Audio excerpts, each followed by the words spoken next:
Hello दोस्तों, स्वागत है आपका स्लीपी क्लासेस में। और पॉलिटी के क्वेश्चंस जो रैपिड सीरीज़ में है आज हम वो करेंगे। दोस्तों, स्टार्ट करने से पहले प्लीज़ पेन एंड पेपर अपने साथ रखिए। टॉपिक्स अगर आपको 20 मिल रहे हैं तो उनको प्लीज़ लिख लीजिए, राइट इट डाउन। मैं इसलिए कह रहा हूँ क्योंकि टॉपिक्स से आपकी 360 डिग्री अप्रोच शुरू होता है। फॉर एग्ज़ाम्पल, अगर हम ऑल इंडिया सर्विसेज के बारे में बात कर रहे हैं तो वो राज्यसभा के साथ कनेक्ट हो सकता है, होगा ही ऑब्वियसली। या फिर अगर हम रिट्स के बारे में बात कर रहे हैं तो आपको एक रिट की अगर क्वेश्चन की बात कर रहे हैं तो बाकी 5 पता होने चाहिए, या फिर आपको पता होना चाहिए कि 226 क्या है, 32 क्या है। ठीक है, प्रियम्बल के बारे में अगर हम बात कर रहे हैं तो आपको पता होना चाहिए कि इसके साथ अमेंडमेंट कौन कौन सी हैं। ये जो सीरीज़ है ये आपकी क्वेश्चंस करवाने की है, लेकिन इसका जो मेन पर्पस है वो ये है कि आपका 360 डिग्री अप्रोच, आपकी जो चक्षु नेत्र लोपन है, ठीक है, आईज़ हैं, वो खुल जाएं और आप अपने पेपर को ईज़िली सॉल्व कर पाएँ। ठीक है, तो चलिए विदाउट एनी फर्दर स्टार्ट करते हैं। पहला क्वेश्चन है कि एक मनी बिल जो पास होता है लोकसभा का, वो deem to be an passed by the Rajya Sabha also when no action is taken by upper house. तो इसमें टाइम पीरियड पूछा गया मनी बिल का। ठीक है, लोकसभा जो करता है राज्यसभा को भेजता है तो कितना टाइम पीरियड होता है। तो इसका सही जवाब क्या है? इसका सही जवाब है 14 दिन का टाइम पीरियड। ठीक है जी, 14 दिन के टाइम पीरियड के बाद उसको डीम टू बी पास्ट माना जाता है। ठीक है, तो ये आपका एक क्वेश्चन है। इससे क्यूज़ लेते रहिए हर क्वेश्चन से। ठीक है, हर क्वेश्चन में मैं क्यूज़ नहीं दूंगा, आपको उसको पेन एंड पेपर पे लिखना है और रिसर्च करनी है। और ये हिदायत सिर्फ उन्हीं लोगों के लिए, उन्हीं एस्पिरेंट्स के लिए है जिन्होंने एक्चुअल में एग्ज़ाम निकालना है। अगर आप यहाँ पे questions just for the fun आए हैं, most welcome, but I know हमारे सब्सक्राइबर्स बहुत ज़्यादा सीरियस हैं। ठीक है, इसीलिए you have subscribe to this channel. तो प्लीज़ पेन एंड पेपर रखिए अपने साथ। चलिए, अब देखिए इसमें पूछा है कि कौन सा आर्टिकल है जो कि अबॉलिश करता है प्रैक्टिस ऑफ अनटचेबिलिटी। आर्टिकल 14, 18, 17। तो इसका सही जवाब क्या है? आर्टिकल 17। ठीक है, ये कहता है कि अनटचेबिलिटी जो है अबॉलिश केयर की हुई है। ठीक है, और इसका आपको क्या फंडामेंटल राइट्स में इसका पूरा प्रावधान दिया हुआ है। अगले क्वेश्चन में आते हैं कि राज्यसभा जो है वो इंजॉय करता है ज़्यादा power in case of money bills, non money bills, setting up all India services, amendment of constitution. ठीक है, कई बार हम क्या हो जाते हैं, हमें जब इजी क्वेश्चन दिखता है तो मोस्टली क्या करते हैं, हम ये पढ़ते ही नहीं हैं। ठीक है, कई बार हम इसको राज्यसभा की जगह लोकसभा ही समझ लेते हैं और जल्दी जल्दी में वो हमारे शीट में टिक कर देते हैं। तो हमेशा क्वेश्चन को धीरज और धैर्य से करिए। तो राज्यसभा की सबसे ज़्यादा पावर लोकसभा से कितनी है, क्योंकि यहाँ पे दोनों मेंशन किया हुआ है। ठीक है, तो कई बार हम कंफ्यूज हो जाते हैं, ब्रेन इज़ कंफ्यूज जब हम चीज़ों को बहुत फास्ट कर रहे होते हैं। ठीक है, तो राज्यसभा की पावर ज़्यादा किस में? Setting up of all India services. ठीक है, ऑल इंडिया सर्विसेज जो सेटअप करने की एक्सक्लूसिव पावर जो है राज्यसभा के पास है। और हमारी ऑल इंडिया सर्विसेज कौन कौन सी हैं? Indian administrative services, Indian police services और इंडियन फॉरेन नहीं है, फॉरेस्ट सर्विसेज। ये 3 हमारी ऑल इंडिया सर्विसेज हैं, बाकी सेंट्रल सर्विसेज आती हैं। ठीक है, अगले क्वेश्चन पे चलते हैं कि controller auditor general of India जो है वो चीफ अकाउंटेंट एंड ऑडिटर भी होते हैं। ठीक है, वो किसके होते हैं? यूनियन गवर्नमेंट के, स्टेट गवर्नमेंट के, यूनियन और स्टेट गवर्नमेंट के, नाइदर यूनियन या फिर स्टेट गवर्नमेंट। तो दोस्तों इसका सही जवाब क्या है? ये नहीं, इसका सही जवाब है यूनियन एंड स्टेट गवर्नमेंट। ठीक है, एक पावर दी गई है, सीएजी के पास पावर है कि वो यूनियन को भी और स्टेट को भी ऑडिट कर सकते हैं, और वो चीफ अकाउंटेंट और ऑडिटर हैं यूनियन और स्टेट गवर्नमेंट के। ठीक है, पास उनके पास पावर होती है। अगले क्वेश्चन में आते हैं कि फंक्शन ऑफ प्रोटेम स्पीकर क्या है। प्रोटेम स्पीकर आपको पता होना चाहिए। ठीक है, अगर आपको नहीं पता है तो थोड़ा सा हिंट दे देता हूँ। प्रोटेम स्पीकर इसी ही आंसर में दिया हुआ है। ठीक है, इसका सही जवाब देख लेते हैं। ये देखिए, इसका सही जवाब है swearing in members and hold charge till a regular speaker is elected. ठीक है जी, अब आपको पता है कि स्पीकर जो है वो इलेक्ट होते हैं। ठीक है, स्पीकर गेट्स इलेक्टेड। अब मैं ये नहीं बताऊंगा कि कहाँ से होगा, क्योंकि एक क्वेश्चन इसमें डाला हुआ है मैंने आगे, इसलिए ये नहीं बताऊंगा कि स्पीकर कौन से हाउस से इलेक्ट होते हैं। ठीक ठीक है। तो स्पीकर इलेक्ट जब तक नहीं होते हैं तब तक प्रोटेम स्पीकर एक जो है जो कार्यकारी स्पीकर हैं वो होते हैं। उनका काम क्या रहता है कि ओथ दिलवानी है मेंबर्स को और तब तक चार्ज लेना है जब तक कि स्पीकर इलेक्टेड नहीं होते हैं। और यूजुअली प्रोटेम स्पीकर जो हैं हमारे एक बहुत ही सीनियर जो एमपी होते हैं, ठीक है, उनको बनाया जाता है। और ये बहुत ही इनका जो कार्यकाल है होता है, ठीक है, ये तब तक ही रहता है जब तक स्पीकर साहब इलेक्ट हुए हैं, ठीक है। अब देखिए कि from which historical words were the सत्यमेव जयते appearing under the national emblem taken, ठीक है। इस टाइप की क्वेश्चंस जो हैं ये पॉलिटी के बहुत ही ज़्यादा हिस्ट्री और पॉलिटी के साथ जुड़े हुए हैं, ठीक है। तो कौन सी उपनिषद के साथ है, ये भगवत गीता है, ऋग्वेदा है, रामायण है? तो इसका सही जवाब क्या है? मुंडक उपनिषद जो है, मुंडक उपनिषद है, वहाँ से लिया गया है सत्यमेव जयते का। तो आपको ये चीज़ें याद रखनी चाहिए, ठीक है। It is also a question of history and also the question of polity. अगले क्वेश्चन पे चलते हैं कि प्रिवेंटिव डिटेंशन का मतलब क्या होता है। Detention for interrogation, detention after interrogation, detention without interrogation या डिटेंशन फॉर कॉग्निसेबल ऑफेंस। तो इसका सही जवाब क्या है? Detention without interrogation. तो दोस्तों अब कमेंट सेक्शन में मुझे बताइए कि अगर डिटेंशन प्रिवेंटिव डिटेंशन हो गई है तो यहाँ पे कौन सी रिट लगेगी? Which writ will be applied over here, कि उसको प्रिवेंटिव डिटेंशन के अंतर्गत अगर अरेस्ट किया है, रख लिया गया है, तो कौन सी रिट के अंतर्गत, जो कि आर्टिकल 32 या 226 है, आप लगाएंगे? कमेंट सेक्शन में बताइए। चलिए अगले क्वेश्चन पे आते हैं कि आइटम एजुकेशन जो है वो कौन सी लिस्ट में आते हैं। आपको पता है 3 टाइप की लिस्ट होती है, 4 टाइप की लिस्ट होती है, यूनियन, स्टेट, कॉन्करेंट और रेजिडरी। तो एजुकेशन कौन सी लिस्ट में बिलोंग करता है? दोस्तों एजुकेशन बिलोंग करता है कॉन्करेंट लिस्ट में। कॉन्करेंट का बेसिक मीनिंग होता है कॉमन, ठीक है। तो एजुकेशन जो है वो आपका यूनियन का भी है और उसमें स्टेट का भी रोल रहता है, तो ये एक कॉमन लिस्ट में आ गई, ठीक है। अगला क्वेश्चन है कि प्रेसिडेंट रूल जो है वो इम्पोज किया जाता है स्टेट में, ठीक है। कब किया जाता है? सबसे पहले कि स्टेट कैबिनेट जो है मिनिस्टर वो रिज़ाइन कर दें, गवर्नर जो है वो उनकी डेथ हो जाए, इलेक्शंस अनाउंस हो गए हों या फिर कोई कॉन्स्टिट्यूशनल ब्रेकडाउन हो गया हो। तो देखिए एलिमिनेशन से लगा लेते हैं कि अगर कोई स्टेट कैबिनेट मिनिस्टर रिज़ाइन करे तो नहीं, उससे आपकी स्टेट रूल नहीं इम्पोज, प्रेसिडेंट रूल नहीं इम्पोज हो सकता। गवर्नर ऑफ स्टेट डाई हो जाए तब, जी हाँ, ऐसा नहीं हो सकता। कई बार ऐसा हुआ है स्टेट के गवर्नर के हो गए। इलेक्शंस आर अनाउंस्ड, ठीक है। इलेक्शन अगर अनाउंस ही हो गए तो फिर प्रेसिडेंट रूल क्यों लगना है, ठीक है। उसमें तो फिर कोड ऑफ कंडक्ट लगेगा, तो ये तो नहीं हुए। तो फिर क्या है?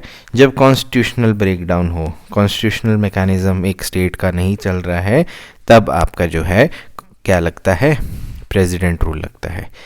नेक्स्ट क्वेश्चन पे चलते हैं कि इनमें से कौन सा एक पॉलिटिकल राइट है, ठीक है। राइट्स होते हैं, आपको पता है, right to freedom, right to contest election, right to equality before law, right to life. तो इसका सही जवाब क्या है? पॉलिटिकल आ गया है, तो राइट टू कंटेस्ट इलेक्शंस। बहुत इजी क्वेश्चंस हैं ये, ठीक है। लेकिन ऐसे क्वेश्चन अमूमन हम गलत भी कर देते हैं। क्यों? क्योंकि होता क्या है कि हमारा ब्रेन जो है वो धैर्यवान नहीं रहता एग्जामिनेशन में। हम कई बार बहुत खुश हो जाते हैं, जैसे कि आपने सपोज, मैं थोड़ा सा डाइवर्स हो रहा हूँ क्वेश्चन से, जैसे ये आपके एक पेपर है, एक साइड है यहाँ पे क्वेश्चन लिखे हैं, दूसरी साइड लिखे क्वेश्चन लिखे हैं। यहाँ पे 5 क्वेश्चन इधर है, 5 क्वेश्चन इधर हैं। यहाँ 5 में से 4 आपको इधर आते हैं, 4 इधर आते हैं, तो आपका जो कॉन्फिडेंस एकदम से बूस्ट कर जाएगा। आपको वो लगेगा यार क्वेश्चन तो सारे आते हैं। कॉन्फिडेंस बूस्ट हो जाता है तो दिमाग जो है वो एग्जैक्टली आपकी एड्रेनलिन भी करेगा, ठीक है जी। आपको डोपामीन्स, बहुत सारी चीज़ें होगी, क्योंकि आपने पेपर के बारे में तैयारी करी हुई इतने टाइम से, एंड व्हेन यू सी कि यार पेपर इजी आया है, अच्छा है, मुझे आता है, तो आपका जो दिमाग है वो स्टेबल नहीं रहेगा, वो हैप्पी मूड में जा सकता है। और अगले पेपर, अगला जो पन्ने पलटते हैं वहाँ पे 5 क्वेश्चन है, तो प्रोबेबिलिटी ये है कि आप उनको गलत भी कर सकते हैं। क्यों? बिकॉज दिमाग शांत रहना बहुत ज़रूरी है क्वेश्चंस का। इसीलिए मैं कह रहा हूँ पेन एंड पेपर के साथ साथ इनको बहुत ही ईजिली और बहुत ही धैर्यवान से क्वेश्चंस कीजिएगा, ठीक है। Same goes for the question जिनका जो डिफ़िकल्टी लेवल ज़्यादा है, ठीक है। डिफ़िकल्टी लेवल ज़्यादा है तो परेशान होने की ज़रूरत नहीं होती, उनको भी शांति से चीज़ करनी होती है, ठीक है। Keep the mind set of MS Dhoni, ठीक है, वाइल सॉल्विंग योर क्वेश्चंस। चलिए आगे बढ़ते हैं। अगला क्वेश्चन है कि what is the motto inscribed under the national emblem? सत्यम शिवम सत्यम सर्वत्र स्वर्दम सत्यमेव जयते। तो ठीक है, इसका सही जवाब क्या है? सत्यमेव जयते। तो आपको आज 2 क्वेश्चन निकल के आ गए, ठीक है, सत्यमेव जयते और मुंडक उपनिषद का, ठीक है। चलिए अगला क्वेश्चन क्या है कि when was 0 hour introduce in parliamentary affairs in India? तो इसका सही जवाब क्या है? इसका सही जवाब है 1962। अब 0 आवर क्या है? बेसिकली ये एक इनफॉर्मल चीज़ है जो कि, ठीक है, कोई चीज़ अगर हम टाइम टू टाइम करते हैं तो इनफॉर्मल चीज़ को हमने ऐड ऑन कर दिया। अब 0 आवर क्या होता है? 0 आवर बेसिकली 12 PM पे शुरू होता है और यहाँ पे आप क्वेश्चंस पूछ सकते हैं, ठीक है, लेकिन वो आपको 10 बजे के आसपास जो है अपने क्वेश्चंस जो है इन लिस्टिंग देने पड़ती है। और ये एक इनफॉर्मल प्रोसीजर है। इसका जो कॉन्स्टिट्यूशन या फिर जो आपकी जो पूरा रेगुलेशन बनाए हैं पार्लियामेंट अफेयर्स के, उसमें नहीं दिया हुआ है, ठीक है। तो यू शुड नो कि 0 आवर कितने बजे स्टार्ट होता है? 12 बजे, ठीक है। चलिए अगले क्वेश्चन पे आते हैं कि how many spokes are there in Ashok Chakra depicted on national flag of India? ठीक है दोस्तों, तो दोस्तों देखिए इस टाइप के क्वेश्चन जो हैं हमने बचपन में करे हुए हैं, लेकिन ऐसे क्वेश्चन आपके बहुत ज़्यादा कॉमनली पूछे जाते हैं। तो इसका क्या जवाब है? 24 स्पोक्स जो हैं अशोक चक्र में डिपिक्ट किए गए हैं, ठीक है, ये आपको पता होना चाहिए। अब देखिए धर्म चक्र जो है, देखिए वही नेशनल फ्लैग के ऊपर क्वेश्चन आया हुआ है, ठीक है। पिछले वाला जो सेशन था उसमें हमारे जो है नेशनल एंथम पे आया था कि कितने सेकंड्स का है, तो आज नेशनल फ्लैग जो है वो थोड़ा सा हमारा फोकस में है। तो धर्म चक्र जो है हमारे जो, ठीक है, उसमें कौन सा है? तो इसका जो कलर क्या है? उसका कलर है sea blue, black, navy blue, green. तो इसका सही जवाब है navy blue. Navy blue is the colour, ठीक है। और 24 स्पोक्स हैं इसमें। ये आपको देखो, हम जब छोटे होते थे तो हमें सिखाया जाता था, और आपको देखिए कि NCERTs में भी दिया हुआ है और वहीं से ही आपके क्वेश्चन आ सकते हैं। और ऐसा भी हो सकता है दोस्तों कि आपको जैसे कंसीडर द फॉलोइंग स्टेटमेंट से आ जाए, जैसे धर्म चक्र के बारे में दे दिया है, ठीक है, फिर उसके दूसरा स्टेटमेंट दे दिया कि उसमें 32 है, इस तरीके से, ठीक है, उसको एक लंबा क्वेश्चन भी बनाया जा सकता है। तो वन शुड नो दिस। अगला क्वेश्चन है कि which is not a central services? ठीक है, तो अभी हमने राज्यसभा का किया था कि ऑल इंडिया सर्विसेज जो हैं वो राज्यसभा का एम्बिट है। तो अभी यहाँ पे सेंट्रल सर्विसेज देखते हैं कौन कौन से एलिमिनेट करेंगे, ठीक है, क्योंकि अभी मैंने आपको बता दिया था IAS IPS और आपके जो IFS है, ठीक है, वो क्या हैं? आपके ऑल इंडिया सर्विसेज हैं। तो इनमें से देखिए कि ऑल इंडिया सर्विसेज कौन से हैं? तो इंडियन पुलिस सर्विसेज ही दिख रहा है, तो यही आंसर है। तो बाकी सब कौन सी हैं? सेंट्रल सर्विसेज हैं। फॉरेन सर्विसेज भी सेंट्रल सर्विसेज हैं, ऑडिट एंड अकाउंट सर्विसेज भी हैं, इंडियन रेवेन्यू सर्विसेज भी आपकी क्या है? सेंट्रल सर्विसेज में मानी जाती हैं। और IPS जो है ऑल इंडिया सर्विसेज है, ठीक है। तो आपको ये पता होना चाहिए। अगले क्वेश्चन में आते हैं कि स्पीकर ऑफ लोकसभा इलेक्टेड कैसे हैं होते हैं, ठीक है। अभी ये जो प्रोटेम स्पीकर के बारे में बात करी थी तो उसी से रिलेटेड है, ठीक है जी, कि स्पीकर ऑफ लोकसभा कैसे इलेक्ट होते हैं। ऑब्वियसली आपके जो हैं प्रोटेम स्पीकर जब बन गए हैं तो इलेक्शन तो आपके पार्लियामेंट में ही होंगे, लेकिन क्या उसमें दोनों हाउसेस के होते हैं? नहीं। प्राइम मिनिस्टर उसमें इलेक्ट करते हैं? नहीं। प्रेसिडेंट करते हैं? नहीं। तो मेंबर ऑफ लोकसभा आपका सही जवाब है कि लोकसभा के स्पीकर जो हैं मेंबर ऑफ लोकसभा करते हैं उनको इलेक्ट। अगला क्वेश्चन है कि यूनियन पार्लियामेंट में कौन कौन आता है, ठीक है। ये क्वेश्चन बहुत बार पूछा गया है, ठीक है जी। यूनियन एग्जीक्यूटिव का भी क्वेश्चन है, तो इसमें सारे ही आते हैं। प्रेसिडेंट भी हैं, ठीक है, राज्यसभा भी, लोकसभा भी है। तो इसका सही जवाब क्या है? All of the above. President of India, तो आप दोनों इन चीज़ों का तो आपको पता ही होगा, ये चीज़ भी इम्पॉर्टेंट है। तो all of the above is the right answer. अब देखिए इसमें एक और क्वेश्चन है, to be the regional party the minimum percentage of votes that a party needs to secure in any election is कितना है? 2%, 3%, 4%, 5%। तो देखिए रीजनल पार्टी के बारे में पूछा, नेशनल नहीं है, रीजनल का क्या है? 3% होता है। तो कमेंट सेक्शन में बताइए कि नेशनल पार्टी का कितना परसेंटेज चाहिए होता है, how much of a percentage is required for national party, ठीक है। ये बेसिक क्वेश्चन दोस्तों ये रिपीट हुए हैं, बहुत एग्जाम्स में पूछेंगे, मैंने खुद नहीं बनाए हैं। These questions have been asked in various examinations, ठीक है। और ये NCERTs से भी बने गए हैं, NCERT के कॉन्सेप्चुअल क्वेश्चंस में से भी हैं। तो इन क्वेश्चंस को प्लीज़ हल्के में मत लीजिएगा। फिर से रिपीट कर रहा हूँ, पेन एंड पेपर अपने साथ रखिए। अगले क्वेश्चन पे आते हैं कि which of the following is not a Panchayati Raj institution. ठीक है जी, अभी ये देखिए 73rd और 74th अमेंडमेंट एक्ट से आगे हम यहाँ पे, ठीक है जी, ग्राम सभा, ग्राम पंचायत, ग्राम कोऑपरेटिव सोसाइटी, न्याय पंचायत। तो इसका सही जवाब क्या है? ग्राम कोऑपरेटिव सोसाइटी, क्योंकि ये कौन से एक्ट से आती है? कोऑपरेटिव सोसाइटी एक्ट से बनती है। ठीक है, तो आपको बस एलिमिनेट करना है इस टाइप के क्वेश्चंस को। अगले क्वेश्चन पे चलते कि राष्ट्रपति भवन जो है वो डिज़ाइन किसने किया था। ठीक है दोस्तों, तो इसका सही जवाब क्या है? एडविन लुटियन, और इसको कई बार हम लुटियन भवन के नाम से भी बोलते हैं, राष्ट्रपति भवन को। तो दोस्तों अब एक क्वेश्चन है कि प्राइम मिनिस्टर निवास को, ठीक है, 7RCR बोला जाता था, 7 रिसोर्स बोला जाता था, उसका नाम चेंज हो गया, अब नाम चेंज करके क्या बनाया गया है उसको बताइए। ठीक है, और अभी जो नई पार्लियामेंट बनने वाली है उसका भी नाम बताइए।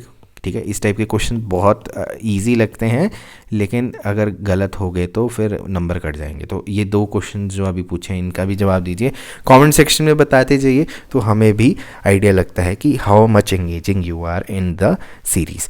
तो ठीक है दोस्तों, ये थे आज के क्वेश्चंस। आपसे फिर से मुलाकात होगी, तब तक के लिए टेक केयर, नमस्कार, बाय बाय।